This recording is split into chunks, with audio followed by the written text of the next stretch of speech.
Bendiciones nuevamente. Continuamos ahora con nuestro video número 23.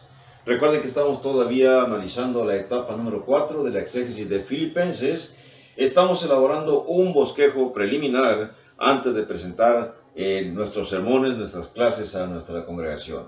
Y estamos viendo a este punto la teología del compañerismo que es en el Señor, según el capítulo 2, del versículo 19 hasta el versículo 30. Y encontramos aquí algunas palabras que son importantes. El subtítulo puede ser este: ¿cuál es la esencia del compañerismo, como se muestra en las palabras que Pablo está diciendo acerca de Timoteo y acerca de Epafrodito? Y encontramos las siguientes frases. Déjenme leer otra vez los versículos. El versículo 22, 21 completo dice así. Dice: porque todos buscan lo suyo propio, no lo que es de Cristo Jesús.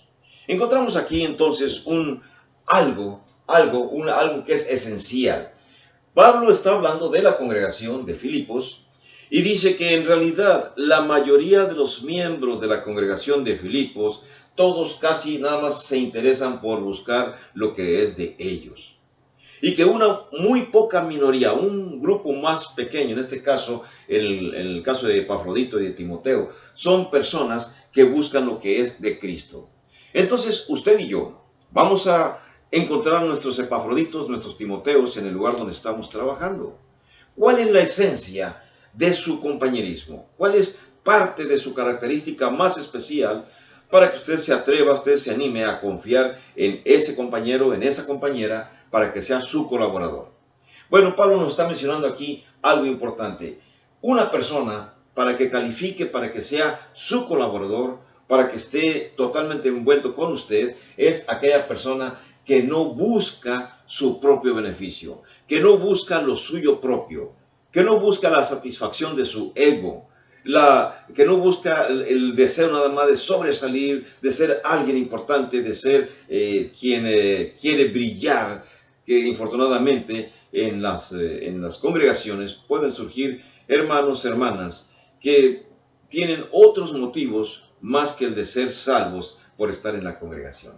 Así que si encontramos personas que no busquen lo suyo, porque Pablo es claro al decir que la mayoría de la gente de la congregación, él usa la frase todos. Todos buscan nada más lo suyo, lo que les importa, lo que es benéfico para ellos mismos.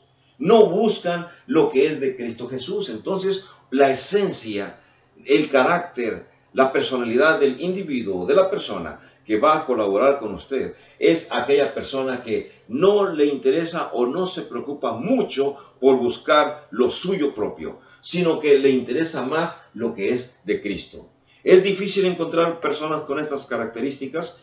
Vamos a decir que no es difícil. Quizá no tengamos todos la capacidad para descubrirlos inmediatamente, pero con el paso del tiempo, con la habilidad necesaria, poco a poco vamos a ir localizando entre los mismos miembros de la congregación aquellos que realmente se interesan por el cristianismo, que se interesan por Cristo, que no buscan lo suyo propio, sino que buscan el beneficio de la obra. Entonces, eso es esencial.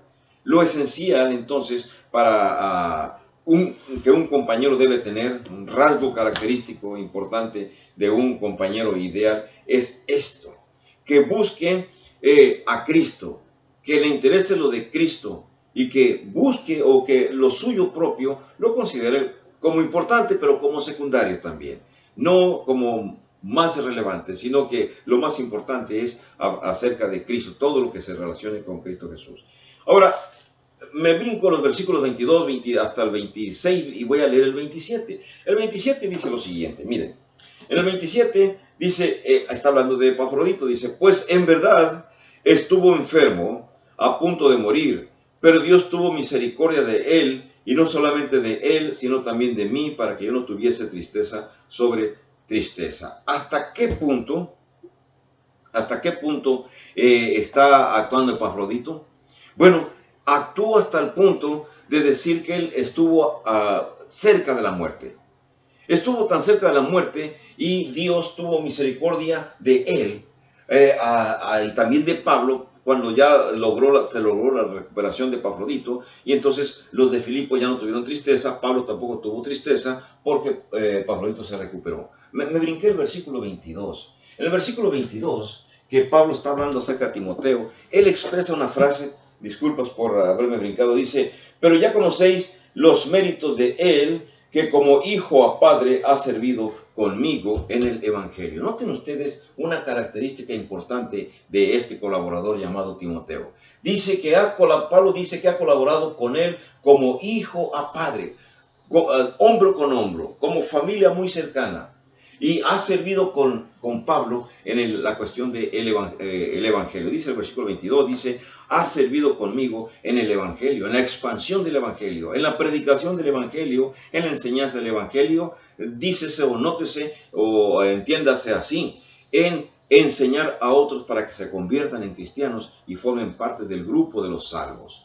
Así que entonces Pablo, al menos Pablo está hablando de Epafrodito en este punto 1, en punto 2, de cómo ha trabajado con él. Y en este punto 3, acerca de Epafrodito, nos está diciendo cómo se expuso, cómo fue su trabajo, cómo trajo el dinero que los de Filipo le habían enviado a Pablo y cómo lo ministró para los servicios de Pablo cuando estaba él en problemado en Roma.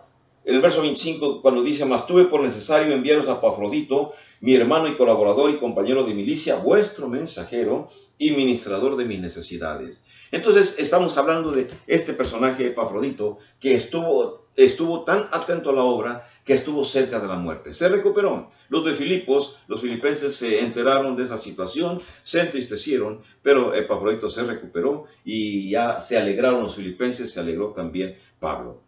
Tres rasgos, una aplicación que vamos a encontrar de estas circunstancias. Los tres rasgos que tiene el compañero ideal, el personaje ideal que va a colaborar con nosotros.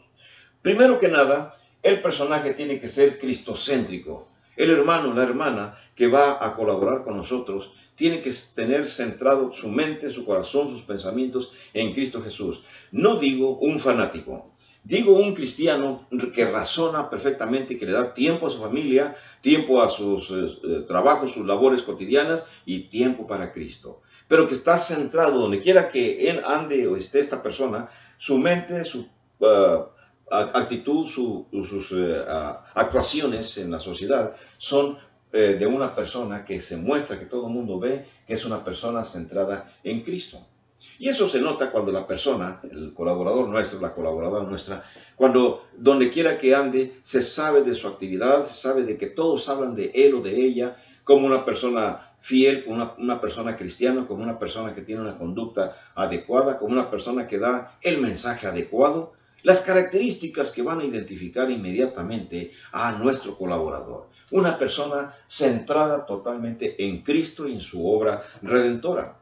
Cuando usted y yo encontremos ese tipo de personas centrados en Cristo, centrados en la obra del Señor, centrados en comunicar el poder de salvación que el Señor ha traído a la tierra, centrados en mostrar la historia de la salvación narrada en los evangelios, narrada en las cartas del Nuevo Testamento, o la historia del cristianismo desde sus inicios, desde cuando se proclama que un día llegará el mensajero buscando en el Antiguo Testamento, llegará el mensajero, llegará el Emmanuel, llegará el Hijo de Dios, refiriéndose a nuestro Señor Jesucristo.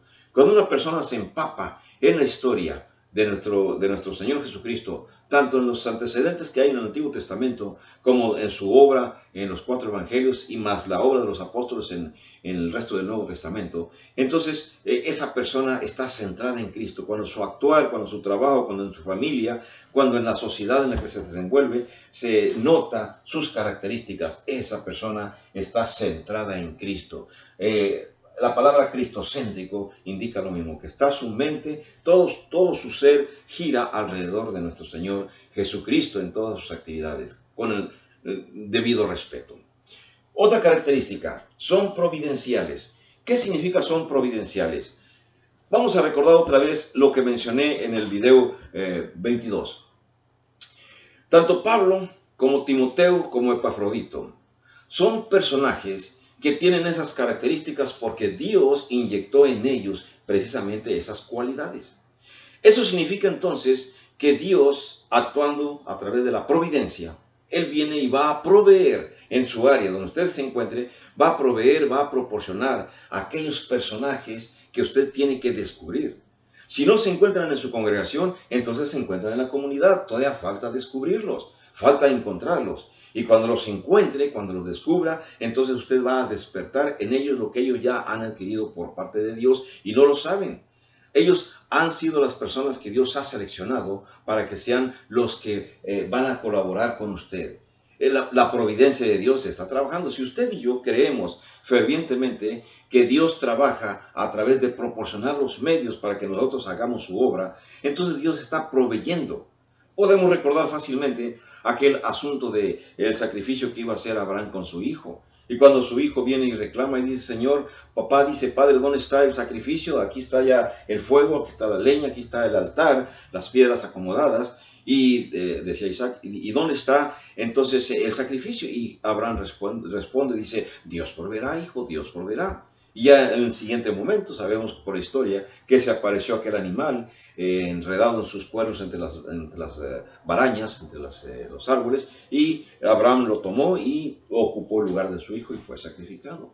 Lo mismo también en el trabajo de nosotros. Dios provee. Entonces, estos personajes que van a ser nuestros compañeros ideales en la obra de evangelización son providenciales. Dios los ha proveído para que usted no tenga demasiada carga en la expansión, en la proclamación del Evangelio, en la expansión de su iglesia, de la iglesia de Cristo. Así que este segundo rasgo de su compañero ideal debe ser considerado. Cuando usted lo tenga, si no lo ha tenido o si ya lo tiene, note usted y recuérdele siempre que si Él está ahí es porque Dios así lo ha querido, es el plan de Dios para que esa persona sea su compañero ideal. Y tercero, son protectores. Cuando hablamos de protectores, hablamos de lo siguiente.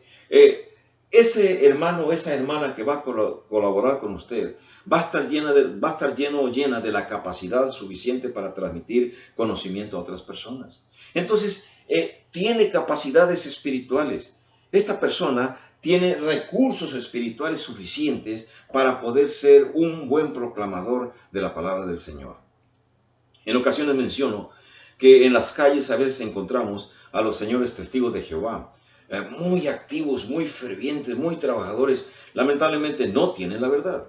No tienen la verdad, pero no podemos negar que sus características, sus capacidades, su deseo de salir, lo podemos calificar como genuino. En realidad, muchos de ellos lo hacen pues para cumplir con la normatividad que sus líderes les están diciendo que deben de cumplir, tantos estudios bíblicos, etcétera, etcétera. Pero en el caso de nuestros compañeros, no. Nuestros compañeros son aquellos que son naturalmente, de naturaleza, les sale el deseo de colaborar con ustedes, de ser su compañero y de expandir el Evangelio. Entonces, esto es importante que lo tengamos en cuenta. Los tres rasgos del compañerismo ideal son estos, así como estamos extraídos. Si usted puede encontrar más características al estudiar Filipenses, adelante, está bien. Recuerde que estamos presentando una clase sencilla para ayudarnos a entender, comprender más y sentirnos satisfechos, sentirnos contentos con ver que otras personas nos están transmitiendo enseñanza, conocimiento. Recuerden, de lo que ustedes escuchen, de mí o de cualquier presentador, van a tomar lo bueno y lo que no sea lo adecuado, simplemente deséchenlo. Dios los bendiga, bendiciones para todos ustedes y nos miramos nuevamente ahora en el próximo video número 24.